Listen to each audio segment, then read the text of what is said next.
amplia, la mirada amplia de las empresas hoy en día bajo la visión de todo lo que es la revolución industrial 4.0. Y voy a contarles lo que es los hipotálamos artificiales, tema de trabajo que estamos desarrollando. Entonces, primero que todo, pues arranco con esta cita de los profesores Newell y Simon. Herbert Simon fue premio Nobel de... Uy, ya si cerré el pudieran apagar micrófono, los tranquilo. micrófonos. Aquí estoy apagando el micrófono, adelante. Sí, ya lo apagué. Ok, Bueno. Herbert Simon es una de las personas más trascendentales en la ingeniería industrial. Tiene un libro de los años 50 de producción agregada, de optimización de la producción agregada, y es el fundamento de todo lo que es el modelamiento matemático, digamos, industrial y de muchos aspectos.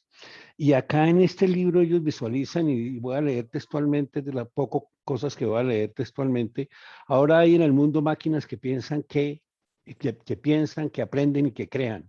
Además, su capacidad para hacer estas cosas va a aumentar rápidamente hasta que en el futuro visible la gama de problemas que puedan manejar será coextensiva con el rango al que se ha aplicado la mente humana. Esto se dijo en 1972, o sea, hace más de 50 años, o hace 50 años justamente.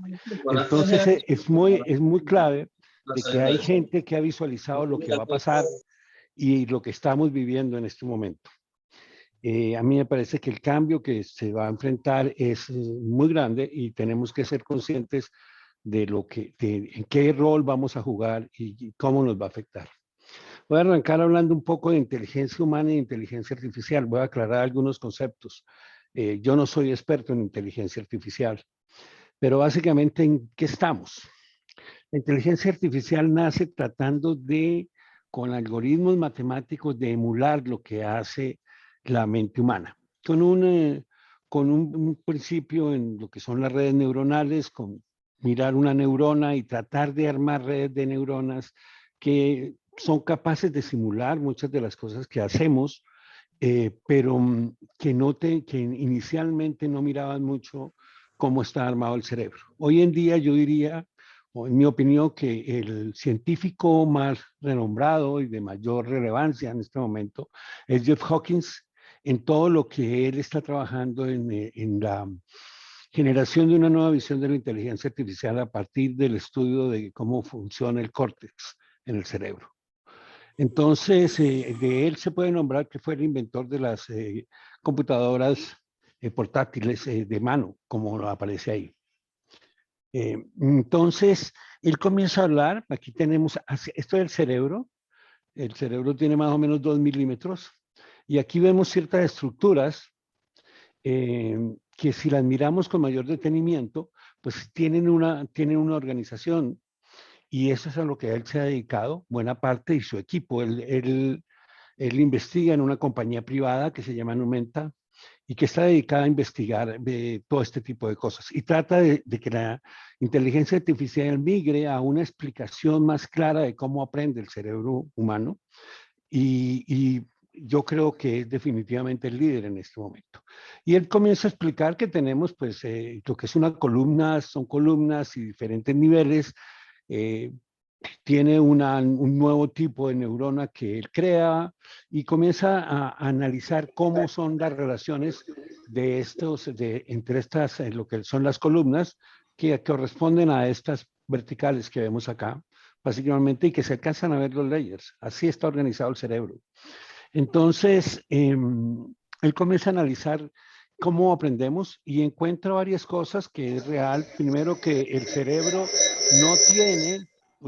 cerebro no tiene una sola visión del mundo, de un sistema, que tiene múltiples visiones, las podemos asimilar a los 5 sentidos. Cuando nos aproximamos a un objeto, nos aproximamos desde 5 puntos de vista del mismo objeto, y entre todos interpretan y unen información para lo más rápidamente posible identificar en qué situación está viviendo y adicionalmente pues poder tomar dinámica. Esto se organiza de una manera jerárquica ¿Y por qué es importante para nosotros? Porque cuando hablamos de un modelo matemático, de un problema matemático, detrás de todo eso, si para las personas que han estudiado optimización, pues hay una matriz y la matriz tiene columnas y filas o columnas y niveles si queremos. Y vamos a encontrar que hay una gran similitud en cómo organiza la matemática, cómo resolver un problema complejo y cómo se está encontrando que se organiza el cerebro para poder aproximarse de una forma u otra a todo esto. A las personas que les interese este tema, yo les recomiendo ver este video. En el PDF que se les debe repartir, pues pueden llegar a este video. Es una conferencia muy interesante sobre lo que está investigando Jeff Hawkins y su equipo en lo que él llama los 1000 cerebros, la teoría de los 1000 cerebros. Ahora entrando un poco más, vamos a ver cómo es la naturaleza del conocimiento humano. Mándale un saludo WhatsApp, Entonces mándale diríamos un que el WhatsApp. conocimiento humano, esto ya es una visión personal, pues yo lo organizo en tres grandes formas de conocimiento. Primero, lo que llamamos un modelo mental, que es como nacemos, que es con lo que venimos al mundo y es básicamente el que surge de toda la parte de la deducción, de la inducción, de los valores, de supuestos, de percepciones, y simplemente no tenemos ninguna matemática que nos está respetando, nos está explicando cómo es ese modelo. Y eso es lo que utilizamos permanentemente. Y eso diría que es una forma del conocimiento humano. Hay otra forma del conocimiento humano que es el modelamiento matemático, el modelo mental, matemático, que es lo que hemos conseguido descubrir. Es como hemos evolucionado y es básicamente que que el ser humano ha conseguido, primero consiguió encontrar las matemáticas, ¿sí? Y consigue entender las matemáticas ya desde Galileo que dice, mire, todos son matemáticas, el cerebro, el universo habla matemáticas, y yo pensaría de que en la misma forma, si vamos con el tiempo a entender más cómo está armado el cerebro, hay que mirar la matemática más, cómo se estructura para poder hacer cosas y entenderlo.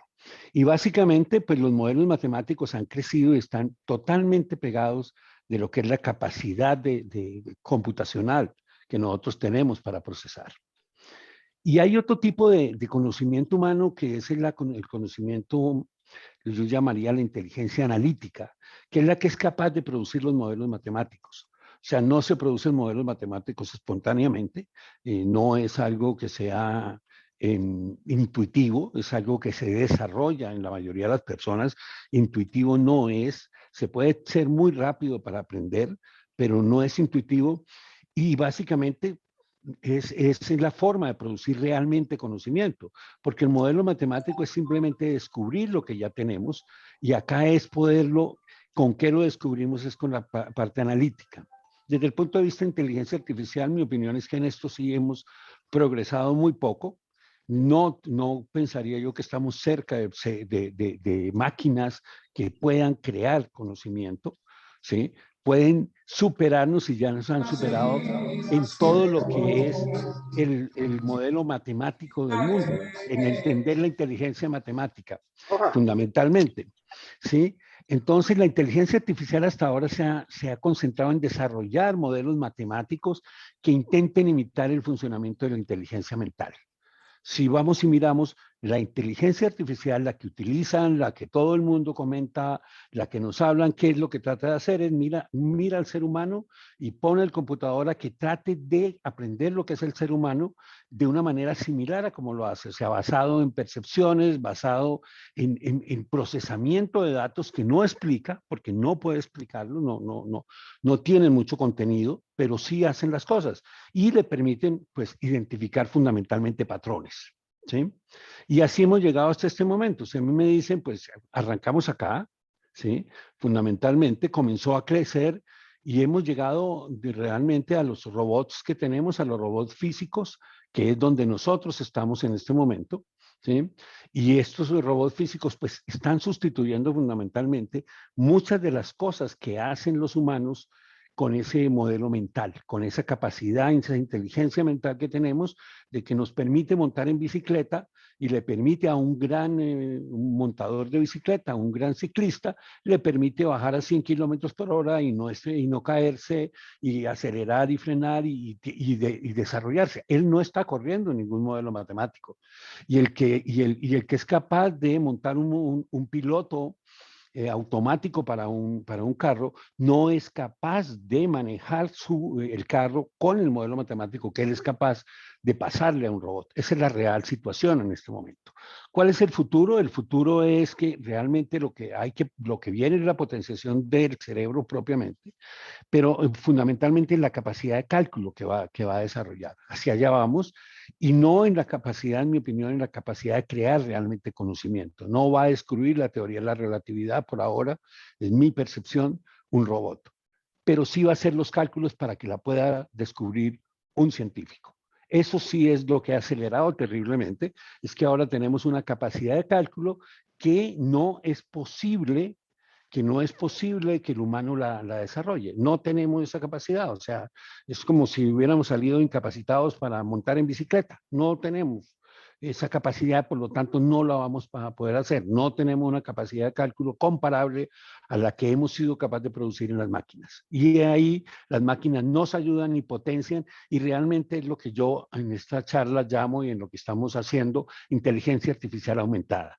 Y es aumentar la capacidad del cerebro, es como tener un exocerebro que nos hace pensar y hacer cosas más rápido, pero que no nos hace, que no toma realmente, que no es capaz de crear conocimiento.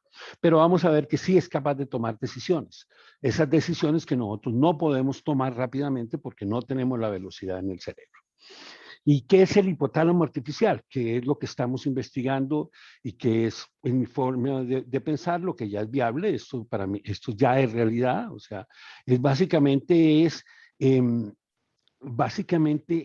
con base en los fundamentos matemáticos que permiten conectar múltiples modelos matemáticos o algoritmos para intercambiar información entre ellos con el fin de obtener un objetivo común y actuar como un hipotálamo artificial de la organización o partes de la misma. El hipotálamo y todo el cerebro, pues lo que hace es que todo trabaja en conjunto. Nosotros no trabajamos con una visión realmente como era la visión robótica del comienzo de los años 80, que mueve primero una mano y luego mueve otra mano y luego mueve un pie y luego mueve el otro pie. No, eso no existe realmente en el ser humano. El ser humano procesa todo en paralelo. Esa visión robótica pues se debe a la capacidad secuencial de los computadores, que no podían hacer sino una sola cosa y por lo tanto pues mueve la mano y luego mueve la otra mano. Pero el ser humano es capaz de procesar en paralelo todo, y eso es lo que nosotros podemos hacer, y hacia allá vamos. Por lo tanto, básicamente, toda la tecnología hacia donde vamos es lo que permite hoy en día resolver problemas inmensamente grandes. Y eso es, tenemos que ser conscientes, eso es independiente de lo que estemos resolviendo. O sea, el problema es dónde estamos ubicados, hacia dónde va el mundo y cómo vamos a cambiar.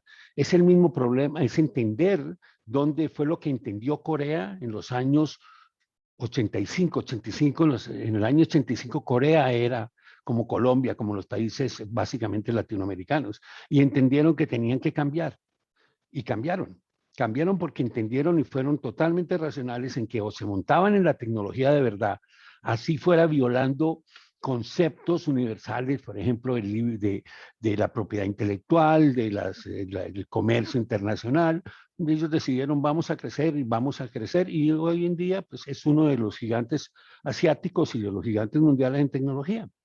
Y entonces, esta parte, poder dominar realmente lo que es el poder de la computación en el futuro, es lo que nos va a dar a nosotros crecimiento realmente, porque en eso es que está sustentado lo que podemos hacer.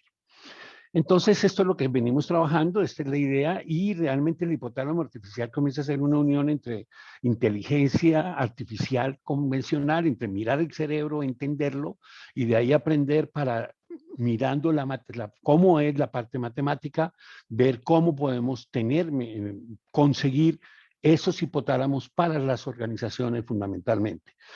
Bien, el que esté interesado, ahí hay unos artículos donde pues hay bastante literatura y se le puede hacer llegar a la persona que esté interesada en conocer los fundamentos de todo lo que estamos haciendo y los detalles. Miremos un poco dónde estamos parados, o sea, cómo hemos venido y cómo llegamos hasta acá. Y yo hablo de una revolución, de dos revoluciones que han venido básicamente de la mano al final, que es el cálculo paralelo de alta velocidad, el cálculo electrónico paralelo de alta velocidad y las revoluciones matemáticas. Realmente la matemática arranca con álgebra y con álgebra, la primera gran revolución, o sea, me imagino la primera gran revolución fue la aritmética, pero aritmética más o menos la saben. Yo me imagino que los fundamentos de la aritmética están en los mismos animales. Un animal, un perrito sabe si se va a enfrentar a 2 o a 3 perros y más o menos sabe diferenciar uno de dos, definitivamente, creo que tiene bases.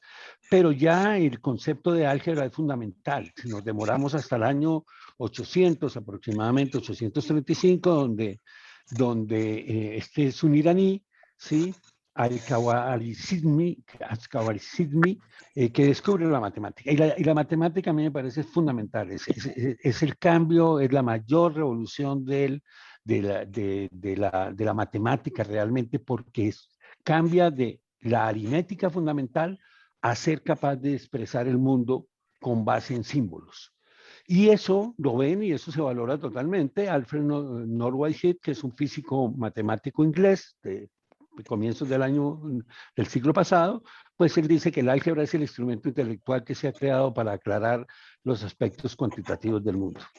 Y los ingenieros tenemos que entender muy bien que el mundo que podemos construir con álgebra y sin álgebra es un mundo totalmente diferente. Y el álgebra es algo que entendemos en el colegio. Hay una álgebra escolar que la escribimos y hay una álgebra profesional que es el álgebra que requerimos para poder explicar el mundo. Es aprender a escribir ecuaciones de una manera profesional, como la menciono. Después viene una gran revolución que es toda la parte de Newton, que es todo el cálculo diferencial y los fundamentos de optimizar y de resolver problemas, y él da todos los fundamentos de cómo se resuelven los problemas no restringidos. Y ya para eso se demora 800 años nomás. Después, 100 años más tarde, Lagrange genera todos los fundamentos matemáticos con base en todo el cálculo continuo diferencial, que genera todo lo que va a ser la optimización restringida, que sigue mandando, porque el fundamento de cómo van a hablar los robots en el futuro está en lo que escribió Lagrange y en todo lo que construimos los humanos a partir de esos principios básicos. Y de los 1700 a los 1900, 200 años, ya se tardó en aparecer el computador y en cambiar, venir otra gran revolución, que es el método simplex, para mí, que es simplemente aprender a hacer cálculo electrónico, cálculo iterativo fundamentalmente. Ese es el gran cambio que trae el computador digital, que se pueden hacer iteraciones, algoritmos que hacen iteraciones y crea la programación lineal. Fundamentalmente esa es la primera gran creación de Danzig, sí, que es una persona fundamental y se vuelve parte de lo que es el desarrollo del mundo industrializado. No sé qué tan conscientes seamos, pero en lo que más se utiliza con el computador, cálculo de potencia de CPU, es en programación lineal. Es en lo que más se gasta cálculo realmente hoy en día en los países industrializados. Y eso desde hace bastante tiempo. Y se estandariza. A partir de 1957 aparece el problema de optimización restringido que se puede resolver. No era que ya se sabía resolver desde Lagrange, pero se resolvió en papel. Y en papel pues no funciona. Ya acá se puede resolver en un computador y comenzamos todo el camino del computador de mirar un problema integrado, de ver una visión integral de un problema y resolver el problema matemático y comienzan a escribirse y a desarrollarse. El trabajo de planificación agregada de la producción de Simon, Modigliani, son 4 o 5 autores, es de 1950, 55, o sea que eso ahí mismo se entendió que era una gran ventaja y los computadores comienzan a dar todo eso y se comienzan a resolver los problemas agregados. Pero muy rápidamente aparece la necesidad de comenzar a descomponer los problemas para resolver cada vez problemas más grandes. Y nos aparece una persona, un grupo de personas, dentro de los cuales está nuevamente Dance, que es fundamental en muchos de sus conceptos. Conceptos como optimización estocástica, que nosotros no tenemos metidos en nuestra cultura de toma de decisiones, pues son planteados por Dancy en los años 1955. Y Benders en los años 60 comienza a ver cómo se descomponen los problemas. Lo que realmente, quizás y así se vio todo lo de Benders, pero Benders fundamentalmente lo que nos dio fue una visión de cómo se pueden poner a hablar dos algoritmos. O sea, ¿cómo puedo tener, si yo, qué es esto? ¿Es un problema matemático? Este es otro problema matemático, eso se representa por medio de un algoritmo, que hoy hasta CNN habla de algoritmos. Pues mire, y ahora lo que comenzó a hacer Benders y otras personas es cómo hablan los algoritmos, cómo pueden ponerse a hablar dos algoritmos.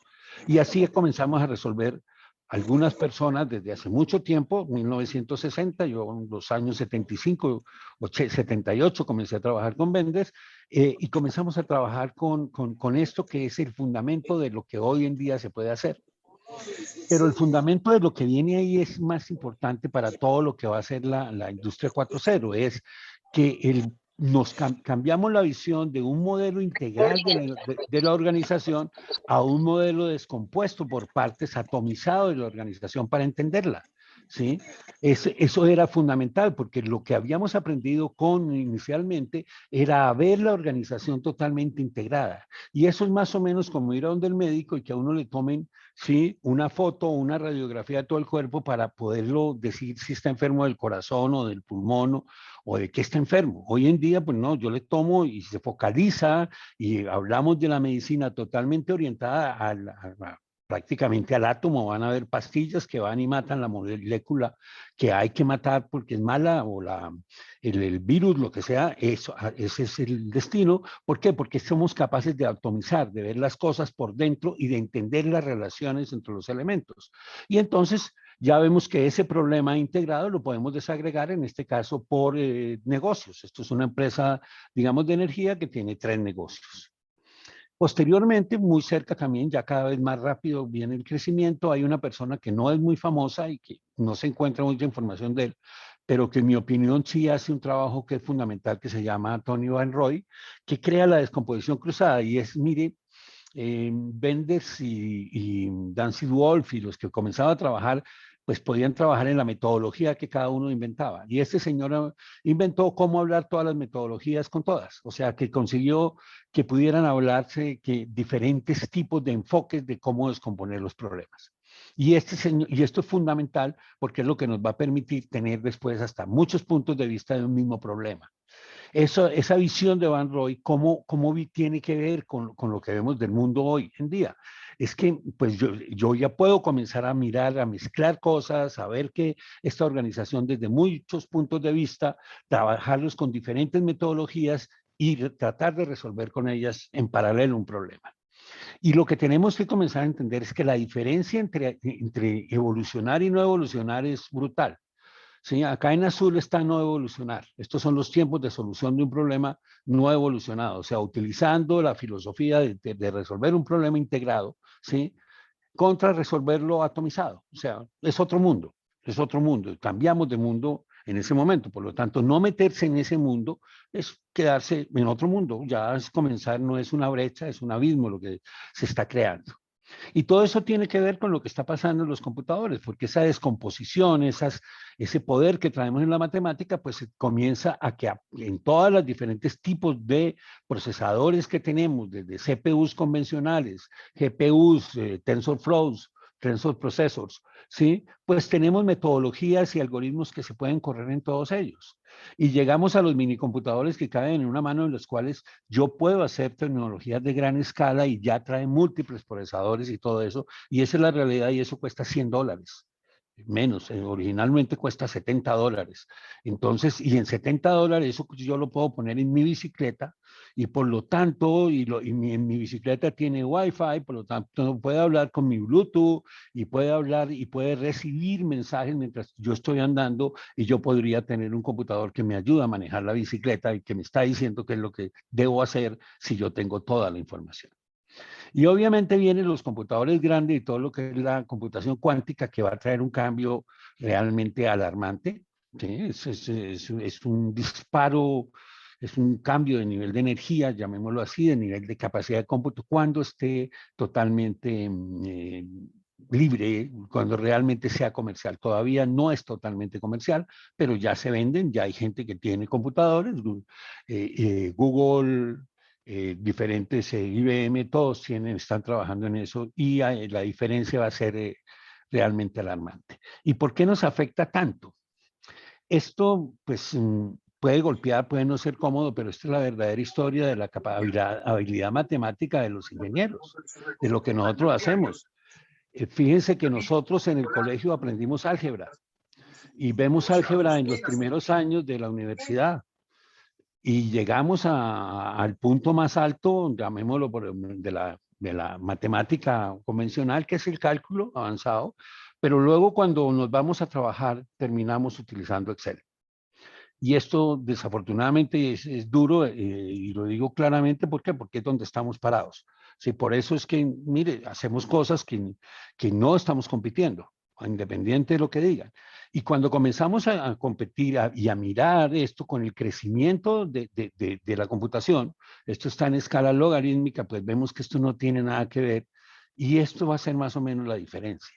Esta es la diferencia, es entre algo que no termina de despegar, que sigue estando a niveles de aritmética, porque en Excel no utilizamos álgebra, no hay realmente modelamiento, a un modelamiento Mandito. que está disparado totalmente en velocidad de lo que se puede llegar a calcular, porque va para otro mundo, hay un platillo volador que va a un agujero de gusano y va a salir a otra parte totalmente. Eso es muy, muy importante. ¿Qué es el hipotálamo artificial y por qué tiene que ver con todas las organizaciones? Pues primero es poner a hablar los diferentes algoritmos. O sea, lo que tenemos son problemas y ahorita vamos a darle forma a esos problemas, ¿sí? Es comenzar a pensar que esas neuronas, para los que han trabajado en inteligencia artificial, pues son elementos simples, pero tenemos superneuronas que son algoritmos. O sea, yo eso lo puedo representar por algoritmos y entonces puedo tener realmente mayor nivel, o sea, es una superneurona porque hace más proceso, procesa más que una neurona simple, o es una unión de neuronas, como la queramos ver, lo queramos definir, porque hace un procesamiento más grande fundamentalmente. Y esos algoritmos, pues son robots que pueden hablar entre ellos, básicamente, y que pueden establecer una conversación porque las bases matemáticas ya están dadas. Y por lo tanto, eso nos va a permitir, cuando vamos a las organizaciones, a comenzar a verlas diferentes, ¿sí? Es comenzar a poderlas atomizar, a mirarlas desde múltiples puntos de vista. Acá esto es cuando yo veo, hay una conversación, lo azul significa variables primales, lo rojo significa variables duales, descomposición lagrangiana es una metodología. Cuando cambio la metodología de descomposición de Bender, se invierte la conversación, pero dan la misma solución, pero es mejor aplicable para un tipo de problema que para otro, de la misma forma como el cerebro, ¿sí? Cuando se aproxima a un sistema, tiene muchos modelos, ¿sí? Del mismo sistema y utiliza los que le son más convenientes, no los que le son más inconvenientes, ¿cierto? Y hay algo que también hay que entender, es que esas conversaciones y esa atomización me trae conocimiento, porque realmente no es que yo esté haciendo artificios matemáticos cuando divido el proceso, sino le estoy dando contenido a lo que están comunicando. Lo que están comunicando para las personas que han trabajado en economía, en representación de sectoriales y en tratar de sintetizar una función de productividad, las funciones de Cobb-Douglas son muy utilizadas para expresar cómo se produce, ¿sí? Y realmente lo que se está haciendo cuando utiliza una metodología acá es construir las funciones de Cobb-Douglas. Eso es lo que está haciendo cuando uno se pone a mirar y a entender, eso es lo que estamos haciendo. Por lo tanto, hay contenido. Y entonces ahora yo ya puedo comenzar a pensar, mire, si yo ya tengo qué es lo que tiene una organización, en este caso una organización petrolera, cómo la vemos actualmente, pues mire, necesita, si quiere operar modernamente, pues modelos o un modelo de producción, llamémoslo por ahora uno, realmente vamos a ver que son muchos, un modelo de transporte de crudos, un modelo de transporte de productos derivados y un modelo de refinación y una junta directiva que se ponga de acuerdo cómo gasta la platica, cómo gasta los recursos y cómo coordina. Eso es lo que tiene. Cuando comenzamos a mirarlo como un hipotálamo, pues vamos a decir, ok, vamos a sustituir primero, va a participar el conocimiento que tenemos. Cuando la organización es madura, ya tiene los modelos matemáticos, ya ha decidido meterse con los modelos matemáticos, pero esos modelos matemáticos se mueven de una manera no permanente, se mueven cada semana. Por ejemplo, es normal, es tradicional ver que uno suministra un modelo para hacer las labores de Sales and Operation Planning y lo corren cada semana. Pero realmente si ocurre un problema, se daña una máquina, ocurre un terremoto, hay un paro social y entonces se tranca una carretera, mire, eso no ocurre cada semana, eso ocurre en el momento. Realmente el futuro y lo que me permite la industria 4.0 es medir todo lo que está pasando en el futuro permanentemente. Por lo tanto, es diferente y yo puedo ahora construir que primero que todo, inteligencias que permite que ponen a hablar todos esos algoritmos, porque ya se tiene toda la información, no se está descubriendo nada, ¿no? El trabajo que estamos haciendo no descubre nada nuevo, es simplemente ir a todas las cosas, mira todas las cosas y las trata de explicar, ¿sí?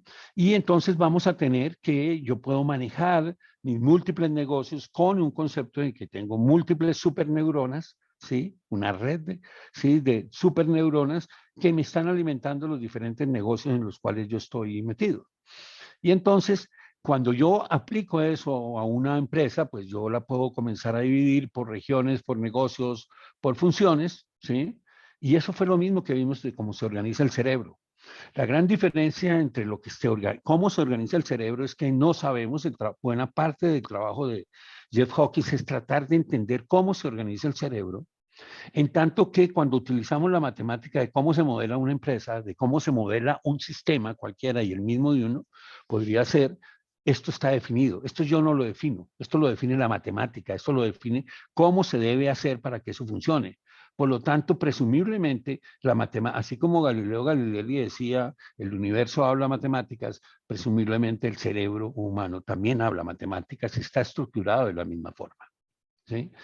Y tiene cosas muy similares a las que vemos acá. Por ejemplo, acá estamos tratando de descomponer este sistema de esa empresa y decimos, bueno, el primer nivel lo vamos a descomponer por negocios y luego lo descompongo por regiones. Eso es lo que tenemos hoy en día, empresas globales que tienen múltiples negocios, todas las empresas terminan siendo grupos empresariales que tienen empresas para cubrir sus integraciones verticales y horizontales y operan en múltiples regiones y yo tengo que lo puedo descomponer así, pero también lo puedo descomponer de otra forma, ¿sí? Lo puedo descomponer primero por regiones y luego por negocios. ¿Qué es lo primero? Pues es simplemente una decisión. Y eso es exactamente lo mismo que tenemos en el cerebro. O sea, tenemos diferentes formas de ver el mismo sistema para poder tomar decisiones de qué es lo que yo realmente estoy enfrentando, porque eso es lo que hace el cerebro. Lo que más hace el cerebro es identificar patrones y la dinámica del patrón, de que está mirando, mirar una persona, quedarse mirándolo y decir, ese es Juanito. Entonces, todo esto ya está resuelto matemáticamente, o hay algunos trabajos por hacer, hay mucho trabajo en la coordinación, porque yo puedo agarrar ese mismo sistema, mirarlo por regiones, y me va a dar un tipo de red neuronal, un tipo de super red, llamémosla neuronal, o super red para entenderlo por regiones, pero la puedo querer ver por negocios y me va a dar otro tipo de red o la puedo querer ver por funciones administrativas, producción, marketing, mantenimiento, recursos humanos, todo lo que yo quiera tener y me va a dar otro tipo de nivel. Pero todos son lo mismo porque es el mismo sistema, no son empresas diferentes, es la misma empresa mirada desde diferentes puntos de vista y lo que se sabe en la matemática es que todos van a converger a entender que ese es el sistema, lo van a resolver bien, pero dependiendo de la situación, unos procesos van a ser más rápidos que otros. Y lo que vamos a tener es que esa visión integrada, que es exactamente lo mismo que veíamos en la parte que está estudiando Hawking, de los múltiples cerebros, por eso es que lo llaman Milhouse Brains, ¿sí? Eso básicamente pues son muchas redes, muchos puntos de vista, aquí se han puesto 3 por negocios, por regiones, por funciones, integrados entre ellos y trabajando todos conjuntamente para poder tomar decisiones en tiempo real. Y entonces tenemos que eso es lo que es un hipotálamo artificial de una empresa 4.0. Vamos a ver al final ejemplos. Y eso es exactamente que o mirarlo así como es conceptualmente, o mirarlo ya como problemas matemáticos, o mirarlo como robots, porque en definitiva son robots lo que están hablando, robots cognitivos que son capaces de ejecutar acciones. Es muy importante que el humano termina haciendo lo que dice el robot en la parte matemática. O sea, uno conoce cuando uno monta un modelo, por ejemplo, hablemos nuevamente del S&P, el comité de S&P recién montado el modelo va y juzga y durante 1, 2, 3, 4 meses trata de encontrar errores en el modelo y quizás encontramos errores en el modelo y lo resolvemos. Una vez está resuelto, ya nunca más le van a decir al modelo que está mal, ni a la cadena de que estoy tomando. Eso es. Y no van a encontrar una mejor solución porque no la hay, porque para eso fueron construidos los modelos. Y entonces, por lo tanto, volverlos automáticos es el siguiente paso. Eso es lo mismo que pasa cuando vamos a frenar un carro. No nos ponemos a preguntarnos a ver si freno o no, es algo automático porque estoy en emergencia y no me pongo a analizar más, eso es lo que va a pasar. Y eso nos va a llevar a que definitivamente un sistema de estos va a resolver los problemas automáticamente, casi como con una mirada, porque tiene la capacidad de mirar automáticamente. Ahora miremos un poco más ya la parte aplicada de todo esto. ¿Sí? Entonces, voy a hablar de 2 problemas típicos y de 2 funciones que ya están entronizadas en las organizaciones, que son el Sales and Operation Planning, la planificación integrada de ventas y de operaciones de producción, y la parte de Integrated Business Planning como el siguiente nivel, ¿cierto? Hemos evolucionado, ¿sí? De de modelos independientes en la demanda y en la oferta, modelar la cadena de oferta, toda la parte de marketing, de demanda, que es toda la parte de marketing, y modelar la cadena de oferta, toda la parte de producción, a crear los modelos integrados que normalmente hoy en día en una organización son lo que nosotros llamamos modelos coordinados. O sea, son modelos que uno le pasa información al otro, pero que no tienen feedback. Y ya eso produce una pérdida de dinero, eso deja dinero en la mesa. ¿Por qué? Porque definitivamente lo que ha enseñado la matemática es que usted tiene que iterar y que lo que se le ocurre al señor de marketing y ventas que dice esto es lo que se va a vender, pues no es lo mejor para la empresa, que lo mejor es que pregunten y los dos interactúen y tengan un proceso de retroalimentación. Y cuando metemos el IBP, pues es simplemente meter la parte financiera. Y meter la parte financiera es porque ya podemos hacer modelos integrados totalmente. O sea, pensar en que en un solo modelo o que 3 modelos puedan conversar entre ellos para conseguir la mejor decisión para la organización es algo totalmente viable. Es muy importante. Hace años, cuando yo comencé a trabajar en esto, en los años 78, ya éramos unos supercampeones porque éramos capaces de resolver un problema de 30,000 variables. Hoy hablamos de problemas de miles de escenarios que tienen millones y millones de variables y no nos da miedo ni nos da temor el que no se vayan a poder resolver ni se van a llevar infinita cantidad de tiempo. Cada vez en máquinas más baratas se resuelven problemas más complejos y la complejidad es detalle, es poder ver los detalles del sistema, es poder ver muchas, por ejemplo, en una cocina de cerveza, es posible que el cuello de botella esté asociado a una válvula que no la ve un modelo agregado y que cuando yo voy, desagrego y pongo la válvula del modelo, inmediatamente dice, ahí está el problema. Es lo mismo que si a mí me van a analizar si estoy enfermo o no con una foto de los años 70, me tomaba una foto y decía, tiene cara de enfermo. No, hoy en día me van y me toman la radiografía, me toman el TAC, la resonancia en el punto donde debe ser porque tenemos esa capacidad tecnológica y eso también está en las organizaciones. Entonces, pues el proceso de mirar y de hacer una planificación integrada va por poder integrarlo en todas las direcciones, en la parte jerárquica de las decisiones, desde la estrategia, la táctica, la programación de operaciones y el tiempo real cuando ocurre, y haciendo claridad de que aparece un tiempo real, que hay que resaltar, que es el tiempo real de la optimización distribuida y que es propio de la industria 4.0. ¿En qué ha cambiado radicalmente el mundo? Hoy no tenemos megacomputadores, hoy tenemos redes y redes y redes y redes y cada vez más redes de computadores que hablan entre ellos. Eso es lo que tenemos en nuestras manos con los teléfonos, ¿sí? Un teléfono habla, manda y manda un mensaje, pasa por un computador, llega al otro, todos podemos hablar permanentemente. Tiene que cambiar el concepto de optimizar. El óptimo no existe. El óptimo existe en un papel cuando yo le digo si algo fuera totalmente quieto, estático, y se fuera a permanecer, y si yo estuviera, como dicen en economía, ceteris paribus, congelo todo, pues sí, esa es la solución, pero eso no es la verdad, el verdadero mundo. Una vez yo termino de tomar la decisión, ya cambió el mundo. Sí, eso es exactamente lo que pasa con el problema de la medida. Yo trato de medir dónde está una partícula y cuando mando el rayo para saber dónde está la partícula, muevo la partícula. Entonces no voy a poder saber dónde estaba la partícula. Esa es la realidad. Entonces, nuestro mundo es dinámico y realmente tenemos que cambiar el concepto de optimización teórica que no existe porque no es viable, porque hay incertidumbre y hay dinámica incierta todo el tiempo, a un proceso de una optimización realizada de la misma forma que hacemos en múltiples, distribuida, porque distribuida en múltiples agentes, porque todos están interactuando. No se congela nadie en esa empresa que hemos visto, no se congela el de mantenimiento, no se congela el señor de marketing, todos están actuando y todos pueden estar pasando información al tiempo y eso es lo que produce la industria 4.0 a nivel de comunicaciones.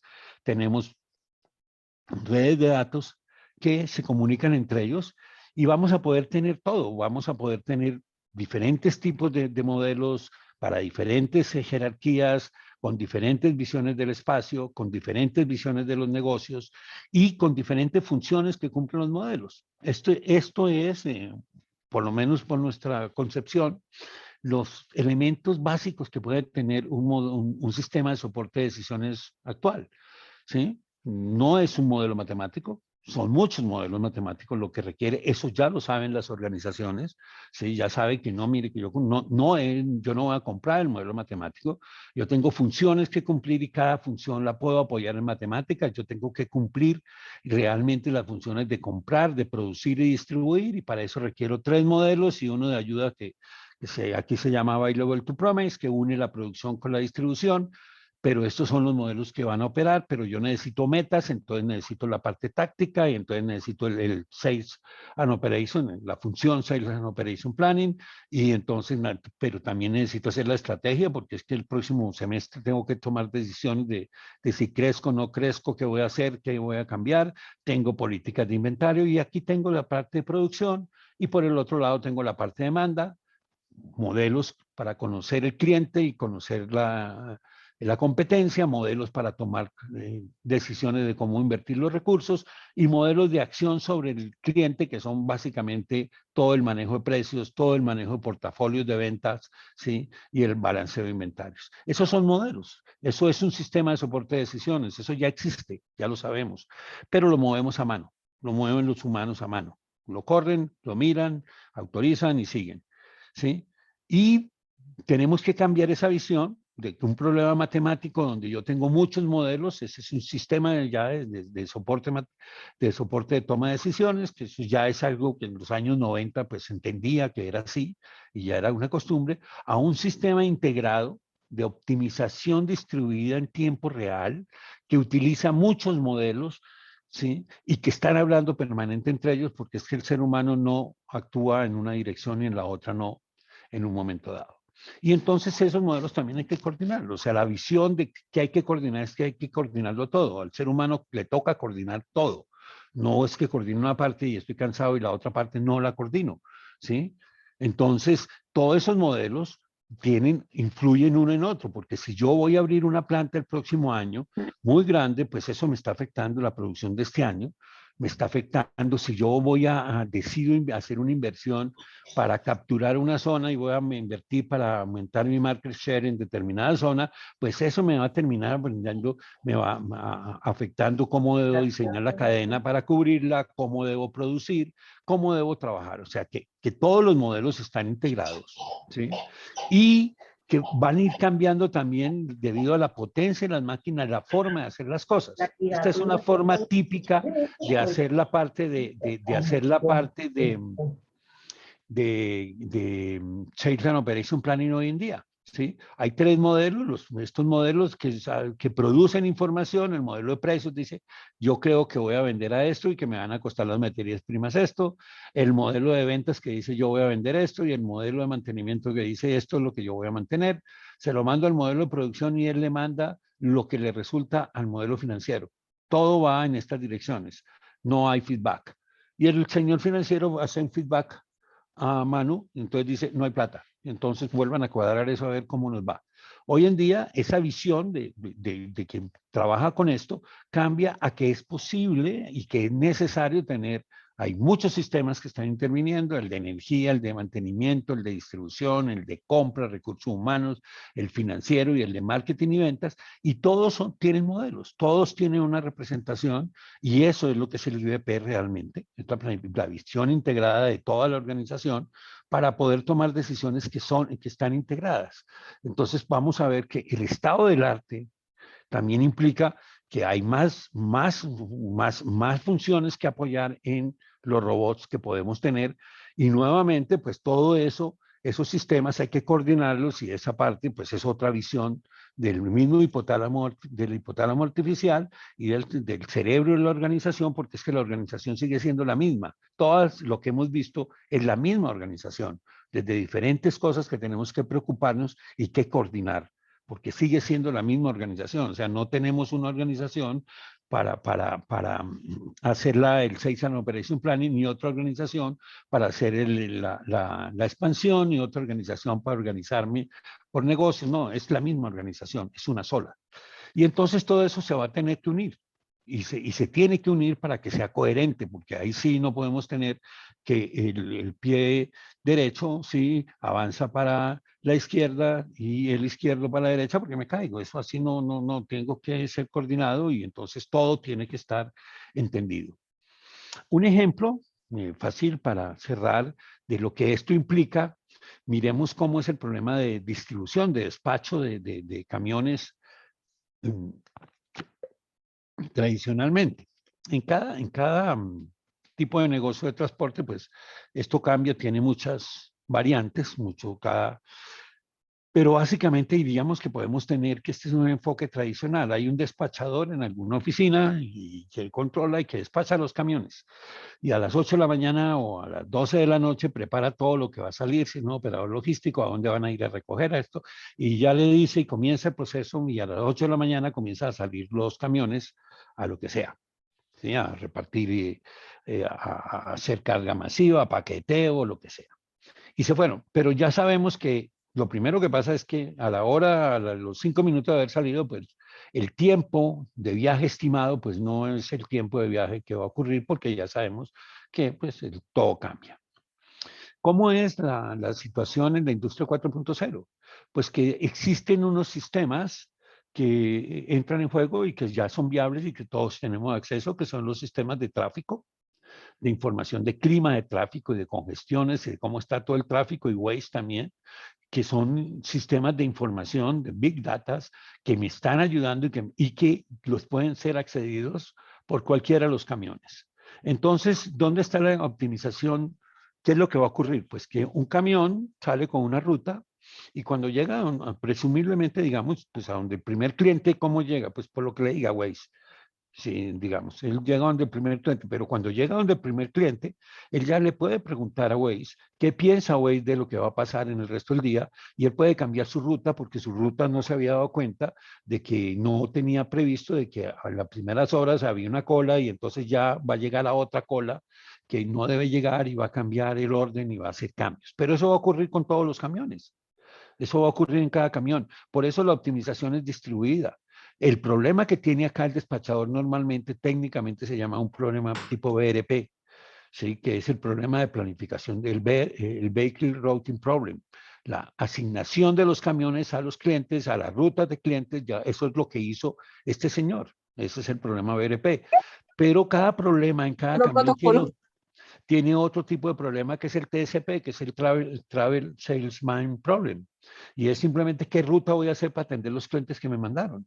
Y ellos van a poder comunicarse y van a poder cambiar su ruta. Ya tengo un problema dinámico. Pero adicionalmente puedo informarle al despachador de que yo no voy a llegar a donde el último cliente o de que el cuarto cliente me lo voy a brincar y de que él mire a ver qué hace y el despachador puede cambiar y puede mandar nuevas órdenes o bueno, todo va a cambiar. Por lo tanto, yo tengo un hipotálamo también que cambia entre camiones. ¿Por qué? Porque primero que todo hay un despachador que sigue existiendo, que tiene que coordinar, que es el que ve los pedidos, que es el que sabe que estos camiones que tenían una ruta no la van a cubrir. Ahora hay que reorganizar los camiones y tener otra ruta y entonces él se va a ir cambiando, pero adicionalmente tienen un sistema que genera eventos, que genera información, que está alimentando a ese hipotálamo para que pueda trabajar. Y esto es lo que se llama un sistema de autónomo. ¿Por qué? Porque cada camión es autónomo, ¿sí? De optimización distribuida, porque se hace la optimización en 1, 2, 3, 4, 5, 6, 7 agentes, en este caso un despachador y 6 vehículos, ¿sí? Esos son los agentes que están interviniendo. Y obviamente hemos metido una información adicional que son los Smart Metering, los sistemas de medición inteligentes, que algunos bajan ya con información procesada, que es lo que hace Waze. Waze no solo baja información de yo creo que este es el tiempo que usted se va a gastar, sino que si le dice esta es la ruta que usted va a hacer. O sea que Waze ya está haciendo parte del trabajo que antes tocaba hacer. A las personas que les interese más conocer de esto, vamos a dictar más profundo un webinar sobre el tema de hipotálamos artificiales, que el nombre del webinar va a ser La mente artificial del emperador. Y para cerrar, pues tengo el comentario nuevamente de el señor Herbert Simon, un poco mi ídolo en el sentido de la visión de su mundo, en el cual dice el modelado matemático basado en computadoras es la mayor invención de todos los tiempos. Y eso es totalmente, en mi opinión, cierto. Vamos a Marte por el modelado matemático que somos capaces de poner en los computadores que van para Marte y en guiarlos y en haber resuelto todo con computación y modelamiento es lo que está moviendo absolutamente todo el mundo. Muchas gracias.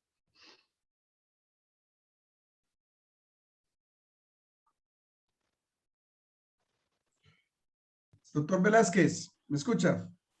Sí, sí, Aníbal. Sí, como usted sabe, estamos tranquilos porque tengo que informar al público, por eso no hay problema que la conferencia suya pues se extiende lo normal, porque un imprevisto con el conferencista de las 7, el doctor Rolando Escobar, que de Buenaventura, eso es nuestro país, don Jesús, de Buenaventura a Cali, no pudo llegar, tuvo un percance, todavía está en un trancón o congestión, un accidente muy fuerte que hubo esta tarde, entonces por eso no hay problema, afortunadamente tenemos el colchón. Yo lo voy a reemplazar con una charla mía, pero más corta, para que a las 8 ingrese nuestro conferencista de Guatemala sobre la última charla. O sea que aquí voy a mirar sin prisa, antes de ingresar a la conferencia mía, voy a mirar aquí preguntas que hace aquí el honorable público. Se optimiza el transporte, pero ¿qué pasa con la carga si la reorganiza? Pregunta don Jesús aquí, el ingeniero Edgar. Había otra pregunta. ¿Sí? La idea es que, pues, parte de la idea de toda la charla es, mire, todo está unido, por lo tanto, Sí. todo se va todo se va a mover. O sea, realmente lo que tenemos que tener claro es que la cadena es una cadena, no hay estancos separados, aislados, y lo que se mueve en un lado mueve todo. Por lo tanto, Claro. y eso es la vida del ser humano. Hay otra pregunta, así como textualmente, literalmente es posible que con inteligencia artificial se pueda solucionar el teorema de Fermat. No sé, me tendrían que explicar porque no lo puedo, no Yo tampoco, conozco. mi doctor, lo conozco. De todas maneras, todo excelente, muy, Me la pueden muy mandar preciso. y lo miro y le Sí, respondo a la porque, persona, pero no. bueno, una pregunta aquí en la mesa de control, como sabemos, mi doctor, que como usted sabe, para el próximo año la idea es hacer el segundo Congreso Presidencial en Bogotá de este tema. La diferencia entre la inteligencia humana y artificial, dicen acá en un foro, usted sabe que estos camiones no tripulados del transporte 4.0, cuando ven un obstáculo por las restricciones que tienen o la programación, pues ellos frenan, no están programados para frenar. El caso de un humano o camionero o conductor latino, que si ve un obstáculo que se interviene o se presenta en la carretera, pues tiene dos motivos como parte humana, o frena o se lo lleva, que como decía, ahí, ¿cuál es la diferencia en sí esa inteligencia humana artificial? Porque la humana tiene esa parte pasional, motivacional o imprevisible, en cambio una máquina es un robot, y preguntan hasta qué punto un robot puede simular los patrones del humano de tal manera que pueda hasta sentir o tomar decisiones como esa de salirse de la programación o tomar una decisión no previsible. ¿Sí me hago entender, doctor Velázquez? No, hay todo un problema Sí, de tecnoética que hay que resolver. Yo soy de los que pienso que los algoritmos, pues, son necesarios para que vivamos mejor. Los algoritmos que nos afectan deberían ser públicos. sí, O sea, la gente debería saber qué es lo que se está haciendo y cuáles son, en el caso que están describiendo, pues mire, no es muy claro, es el que programa el algoritmo del carro claro. automático el que va a decidir a quién mata cuando tiene alternativas. Hay unas charlas sobre ese Ah, tema, sí. mire, ¿y usted a quién mata? Pues eso lo tiene que decidir el que programó, no lo va a decidir ningún robot. El robot va a hacer lo que, el robot sigue siendo muy bruto. Ah, sí. Lo que pasa es que es muy rápido, es terriblemente rápido y es muy seguro. Ya cuando se implementa, eso sí no comete errores. Ahora, las decisiones que tienen más de una alternativa, pues mire, y ojalá que podamos llevar todos unos términos en los cuales el subjetivismo lo podamos eliminar, pero es muy complicado. Ujú. Y la pregunta final, ¿hasta qué punto, no solamente por lo que se ve, puede esa inteligencia artificial, no tanto en la parte logística, sino poder no superar, pero sí aproximarse a esa inteligencia humana y poderlo retar, someter o depender? Es la última pregunta, como un umbral que pronto no nos va a tocar vivir, doctor Velázquez. No, yo creo que la inteligencia, que yo creo que todo yo estoy llamando inteligencia artificial y Sí, sí, aprendizaje de máquinas, todo. O sea, todo. modelamiento matemático y todas las tecnologías orientadas, eso ya supera al humano. Lo Ah, que ya pasa es que supera el lo humano, humano. Ujú. sí, el humano no lo quiere aceptar. Este es más o menos el mismo problema, creo que fue Karpov o Kasparov el primero que perdió con una máquina. Ah, Pero sí, sí. que un humano intente ganarle a una máquina jugando ajedrez, pues eso es pérdida de tiempo. No hay forma, no hay forma, no hay forma. Ya, y no hay más. Acá hay mucho de todo lo que puede hacer las máquinas. Es que el problema es simplemente capacidad de procesamiento. O sea, el ser humano tiene que aceptar de que por ahora nuestro diseño Sí, no tiene, y por eso, pues la foto que se pone es, mire, es como si uno ahora se tiene que volver cabezón y pudiera meter el cerebro, darle al cerebro la velocidad que no tiene de cálculo. No somos los peores calculadores del mundo en velocidad. Pues sabemos sumar, no sabemos más. Sabemos, ya tenemos dificultades para hacer más. Ahora, manejar millones de variables, olvídense. Por lo tanto, la inteligencia artificial supera al humano en decisiones y en calidad de las decisiones, ya la está superando hace mucho tiempo. Que el humano no quiera aceptarlo y que tengamos un problema muy serio en las organizaciones a todo nivel, ¿sí? Que pueden cubrir desde el dueño hasta el operador más bajo, pues de que no le gusta, pues sí. Yo conozco dueños que en algún momento se les ha ya mostrado una cosa, sí. dice, oiga, qué bien, me voy a ganar toda esa plata, y luego dicen, o sea que usted me está diciendo que yo no sabía hacer las cosas. Pues sí, yo le estoy diciendo a usted que los modelos matemáticos lo van a hacer mejor que usted, porque es que usted no puede calcular lo que calculan ellos. Claro. Aceptarlo es un acto, pues, así somos, así nos hicieron. Muy bien. En todo caso, Ok, agradezco la... Sí, ahí está el link del teorema de Fermat que nos copia Luis Hernán. en YouTube. Pues si usted lo puede ver en el chat, doctor Velázquez, antes de salirme, para que lo pueda copiar, porque yo tampoco lo conocía. Ahí está el link del teorema de Fermat. Muy bien. No hay como más preguntas. La gente pues está impresionada. La charla, usted sabe, ha sido entre técnica, usted lo hizo muy amigable. Y esa parte de artificial hay mucho por avanzar y por mirar y desarrollar. Ya nos pasamos, don Jesús, a la siguiente conferencia, que es la mía, porque anoté que el doctor Rolando Escobar, en nuestra logística colombiana, de Buenaventura a Cali, usted sabe lo que pasa con esta, es triste decirlo, porque es la salida del 50% del comercio exterior colombiano y depende de muchas variables, de accidentes, de deslizamientos. Doctor, usted sabe que hasta da pena decirlo, que nosotros dependamos de que en cualquier momento no se puede pasar y se bloquea toda la carga que se tiene. Muy bien, ahí está viendo usted el teorema. Muchas gracias a todos por la atención. Bueno, entonces nos pasamos, vamos entonces para el canal número 3, la conferencia 3. Coronel, usted queda el monitor, la despedida porque tuvimos una conferencia formidable, impecable. Don Johnny Chavarría, usted como sponsor de este programa, de este congreso, sus palabras, no hay problema porque tenemos tiempo, es mi charla, o sea que adelante. Como siempre, el monitor y el sponsor. Gracias, ingeniero Jesús. Nuevamente, un grandioso saludo para usted. Gracias. Magistral ponencia la que usted nos acaba de dar a todos los asistentes. Como siempre, la sacó del estadio. Sí, con esto nos ilustra absolutamente a todos. Muchas gracias. Ok, gracias a ustedes por la atención. Don Johnny Chavarría, de Costa Rica, Grupo GMA, adelante. Muchas gracias por la charla, excelente sí. Y muy interesante todos los datos que nos dieron. Ok, muy bien, entonces, sin mayor preámbulo, nos vamos para el link número 3. Usted sabe que me toca salir para poder ingresar al otro, y nos vemos allá, coronel. Don Jesús, le va a mandar la información de los asistentes, cualquier inquietud, y totalmente invitado a perpetuidad para que sepa.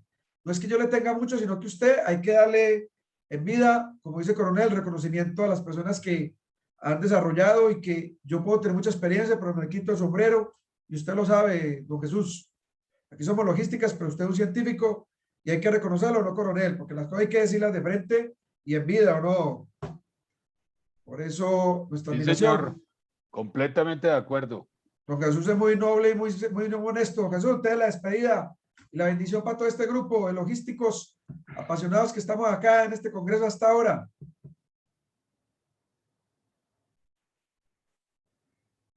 Como que el micrófono ya se como me que ahora gracias sí, ya. a todos y chao.